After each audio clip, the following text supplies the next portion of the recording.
ऐसे आप लोग अच्छी होंगे। आज हम लोग लास्ट लेक्चर पे आगे पॉलीमर के। आज मेरा पॉलीमर खत्म हो जाएगा। आपने अगर इतना ही पॉलीमर पढ़ के गया तो आपको बोर्ड में जितना भी क्वेश्चन पूछा जाएगा आपको सारे आएंगे। तो ये मैंने आपके बोर्ड से एंट्रेंस पॉइंट ऑफ व्यू करा दिया। अब एंट्रेंस पॉइंट ऑफ व्यू बाकी रह जाएगा मेरा। एंट्रेंस पॉइंट ऑफ व्यू कितने सारे क्वेश्चन सॉल्व करना पड़ेगा उसके ऊपर रहेगा। आज मेरा टॉपिक खत्म होने के बाद आप मुझे कमेंट करना कि आपको क्या चाहिए, नेक्स्ट टॉपिक या इंपॉर्टेंट चाहिए। तो बहुत सारे लोगों का कमेंट आया कि हमको इंपॉर्टेंट चाहिए, बोर्ड्स की जो भी हर चैप्टर के इंपॉर्टेंट चाहिए, ताकि उन चैप्टर में से जो साल भर नहीं पढ़े आप मुझे इंपॉर्टेंट बता दें ताकि हम उतना ही पढ़ के जाए, ताकि हमारा वो चैप्टर उतना अच्छे से हो जाए। तो मैं पहला टॉपिक जो चालू करने वाला हूँ सॉलिड स्टेट है। अगर किसी को लगता है कि सॉलिड स्टेट आता है कोई और टॉपिक चाहिए तो आप मुझे वो टॉपिक भी कमेंट कर सकते हैं, ताकि मैं वो टॉपिक का भी आपको इंपॉर्टेंस दे सकूं, ताकि आप लास्ट बार अगर वो टॉपिक नहीं पढ़े साल भर तक तो वो टॉपिक अगर थोड़ा सा इंपॉर्टेंट मैं दे दूंगा उसके अंदर पढ़ के जाएंगे तो उसके अंदर से आपको 80% आएगा जरूर, और वो मैं कंफर्म हूँ 80% जरूर आएगा जो मैं आपको इंपॉर्टेंट दूंगा। ठीक है, तो now we are starting with the chapter ताकि हम लोग ये टॉपिक खत्म कर सके। लास्ट टाइम मैंने आपको बताया था बायोडिग्रेडेबल और नॉन बायोडिग्रेडेबल पॉलीमर थे। तो हम लोग ने दो थे, उसके अंदर पीएचबीवी था, पीएचएचवी था और ये अपना डेक्स्ट्रॉन था। तो मैंने कल लास्ट टाइम खत्म कर दिया था पॉलीहाइड्रोक्सीब्यूटाराइड और को पॉलीहाइड्रोक्सीवैलेरेट, ये पॉलीमर था। आज अपना डेक्स्ट्रॉन कैसे बनता है, क्या पॉलीमर है, क्या मोनोमर यूज होता है, कहाँ पे यूज होता है और क्या लिंकेज है इसके अंदर, ये सारी चीजें बताऊंगा। उसके बाद एक और बाकी रह जाएगा मेरा जो होता है नायलॉन टू नायलॉन 6, इसके बारे में बता दूंगा। तो यहाँ पे मेरा पॉलीमर ऑलमोस्ट 95% खत्म हो जाएगा। तो क्या चीज बाकी रह गई, आप पेपर टेक्स्ट बुक जरूर रीड करना। रीड करने के बाद आप मुझे बताना कि सर ये चीज मैंने रीड की थी और मुझे नहीं आ रही है समझ में, सर आप मुझे इसका वीडियो लेक्चर बना के दीजिए। तो मैं उसका वीडियो लेक्चर भी आपको बना के दे दूंगा एकदम सिंपल फॉर्म में। अभी तक मैंने जितने भी लेक्चर आपको दिए हैं पॉलीमर के ऊपर, आप अगर टेक्स्ट बुक देखेंगे तो सारे लेक्चर आपको एकदम सिंपल फॉर्म में मिलेंगे। आप अगर टेक्स्ट बुक देखें तो आपको खुद पता चलेगा उधर कितना कॉम्प्लिकेटेड में दिया है और यहाँ पे मैंने आपको एकदम सिंपल वे में दिया है। ऐसा नहीं कि ये उसका पार्ट अलग है वही part, but the thing is that बताने का या एक्सप्लेन करने का तरीका थोड़ा सिंपल है मेरा। ठीक है, now we starting with the lecture, please ध्यान से देखना। डेक्स्ट्रॉन है अपना पहला पार्ट, चालू कर रहे हैं, ध्यान देना। It is polyglycolic acid and polylactic acid। क्या है मेरा, ये पॉलीग्लाइकोलिक एसिड और पॉलीलैक्टिक एसिड, यही दोनों मोनोमर है। तो वो भी लिख देता हूं मैं, monomer used in dextron are, कौन से लिखा है मैंने वहां पे, polyglycolic acid and polylactic acid, ये दोनों मेरे मोनोमर है जो यूज करते हैं किसमें, डेक्स्ट्रॉन में। कौन से पॉलीग्लाइकोलिक एसिड और पॉलीलैक्टिक एसिड, इन्हीं दोनों के मिक्सचर से मेरा आगे का रिएक्शन होगा, हाइड्रोलिसिस होगा, पॉलीमराइजेशन होगा, रिपीटिंग यूनिट बनेगा और डेक्स्ट्रॉन बन जाएगा। ध्यान से देखना आगे, ध्यान से देखना। n molecule of CH2OH COOH क्या हो गया मेरा, ये हो गया मेरा पॉलीग्लाइकोलिक एसिड। अब आता है मेरा लैक्टिक एसिड, ध्यान से देखना। लैक्टिक एसिड का फॉर्मूला क्या है, CH3CHOH COOH, ये मेरा क्या हो गया, लैक्टिक एसिड, और ये क्या हो गया, glycolic acid. n molecule of glycolic acid and n molecule of lactic acid, इसके अंदर पानी का मॉलिक्यूल जाएगा, कैसे जाएगा, ये OH और एक ये H, यहाँ से पानी का मॉलिक्यूल निकल जाएगा और आपका जो मॉलिक्यूल अटैच हो जाएगा, और वो क्या बनेगा मेरा, रिपीटिंग यूनिट है। ध्यान से देखना, जिसको डेक्स्ट्रॉन बोलते हैं, OCH CH3 C double bond O। ध्यान से देखना, यहाँ पे O बना, फिर एक और चीज को ऐड कर दिए, CH2 C double bond O dash. ये जो मेरा स्ट्रक्चर बना इसको बोलेंगे क्या, डेक्स्ट्रॉन। यहाँ से पानी का मॉलिक्यूल निकल गया जिसको पॉलीमराइजेशन बोलते हैं। आप यहाँ पे तो लिख सकते हैं पॉलीमराइजेशन, पानी का मॉलिक्यूल निकलने के बाद जो चीज मिला मुझे वो होता है क्या, डेक्स्ट्रॉन। ध्यान से देखना, इसके अंदर आपका ये जो लिंकेज है, कौन सा लिंकेज पता है आपको, आगे कंटिन्यूअस चेन है, जो आपको क्या मिलेगा यहाँ पे, ईस्टर लिंकेज मिलेगा। तो यहाँ पे लिख देता हूं, इट कंटेन ईस्टर लिंकेज। अगर आपको डेक्स्ट्रॉन आया तो और आपने अगर इतना लिख दिया पूरा अच्छे से तो आपको पूरा 2 मार्क मिल जाएगा बोर्ड एग्जाम में। डेक्स्ट्रॉन पूछा जा चुका है बोर्ड एग्जाम में, प्लीज ध्यान से देखना। यहाँ पे मेरा नायलॉन टू नायलॉन 6 क्या है पूरा डिटेल में मैं आपको लिख रहा हूँ।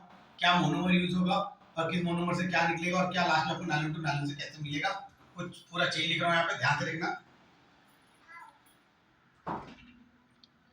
इट इज कोपॉलीमर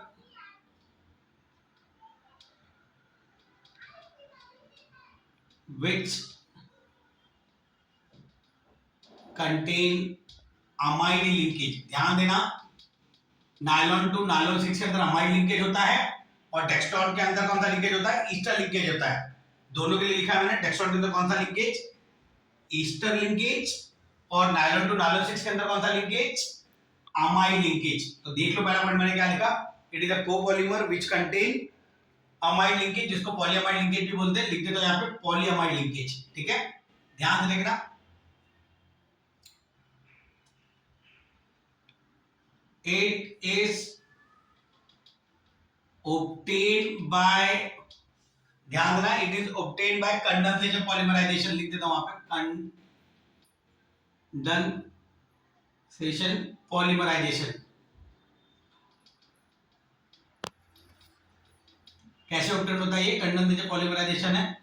इसके अंदर मोनोमर क्या यूज होगा, ध्यान देना, मोनोमर किसके अंदर, नायलॉन टू नायलॉन 6 के अंदर मोनोमर क्या होगा, monomer used are glycine and omega, W नहीं है ये, omega amino caproic acid. Monomer पूछा जा चुका है एंट्रेंस एग्जाम में, ध्यान देना। क्या है मोनोमर नायलॉन टू नायलॉन 6 में, एक ग्लाइसिन होता है और एक ओमेगा अमाइनो कैप्रोइक एसिड होता है। तो जो मैंने 3 पॉइंट लिखे उसके बाद रिएक्शन लिख रहा हूं। पहले मैंने क्या लिखा, it is a copolymer which contain polyamide linkage, कैसे कंडेंसेशन पॉलीमराइजेशन। सेकंड पॉइंट लिखा एकदम सिंपल में। थर्ड मैंने लिखा कि मोनोमर क्या यूज किया जाता है बनाने के लिए नायलॉन टू नायलॉन 6।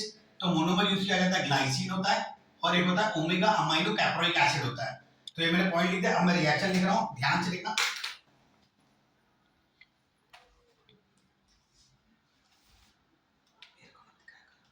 ओके, ध्यान देना, n molecule of H2n, NH2 है, CH2 है, COOH, क्या हो गया ये मेरा, ये हो गया ग्लाइसिन। अब ध्यान से देखना, प्लस n, ये ग्लाइसिन था, अब ओमेगा अमाइनो कैप्रोइक एसिड आ रहा है, सेम है ये H2n CH2 5 बार COOH, ये क्या हो गया मेरा, ये हो गया ओमेगा अमाइनो कैप्रोइक एसिड, और ये क्या हो गया मेरा ग्लाइसिन। इसके अंदर से क्या बाहर जाएगा आपको पता है, वाटर मॉलिक्यूल जाएगा जो पॉलीमराइजेशन जाएगा, और फिर आपको लास्ट में क्या मिल जाएगा, नायलॉन टू नायलॉन 6 मिलेगा। ध्यान से देखना,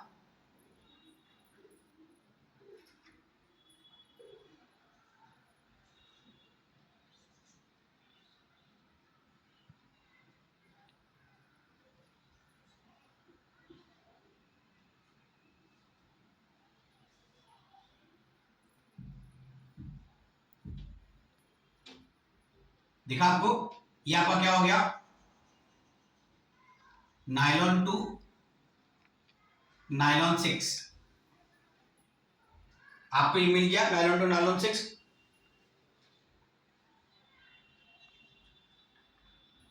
ये क्या होता है मेरा, biodegradable polymer. Non biodegradable last time कराया था, आज मैंने बायोडिग्रेडेबल पॉलीमर बताया, which are used as biodegradable polymer are used as drug मतलब दवाई होता है, drug release matrices.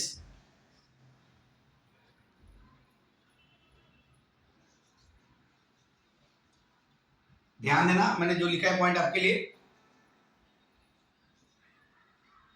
They are degraded by bacteria. कौन को डिग्रेड करता है, वो बैक्टीरिया जो एनवायरनमेंट में प्रेजेंट रहता है, they are degraded by the bacteria present in environment. ये हो गया आपका नायलॉन टू नायलॉन 6। ध्यान से देखना, मैंने आपके लिए एकदम अच्छे सिंपल में लिखा है नायलॉन टू नायलॉन 6, एकदम सिंपल वे में आपने अगर ये लिख दिया एग्जाम में तो आपको पूरा 2 मार्क मिल जाएगा एग्जाम में। हेलो फ्रेंड्स, आज मैंने आप लोग के साथ डेक्सट्रॉन कराया, नालो 2 नालो 6 कराया। रोज मैंने छोटा छोटा पार्ट किया है ताकि आपको पूरा चैप्टर एकदम सिंपल वे में समझ में आ जाए। होप मैंने आज ये जो छोटा पार्ट मैंने खत्म कर दिया, यहाँ पे मेरा चैप्टर कंप्लीट हो गया। होप आप लोगों को पॉलीमर पूरा अच्छे से समझ में आया रहेगा।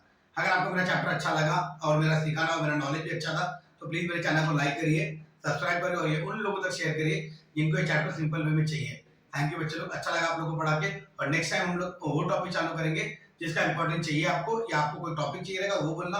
लेकिन टॉपिक अगर अभी सिखाएंगे तो अभी नेक्स्ट महीने शायद 10-15 दिन के बाद आप लोग का बोर्ड प्रैक्टिकल चालू हो जाएगा, तो आप लोग शायद ज्यादा वीडियो या फिर लेक्चर देखेंगे नहीं।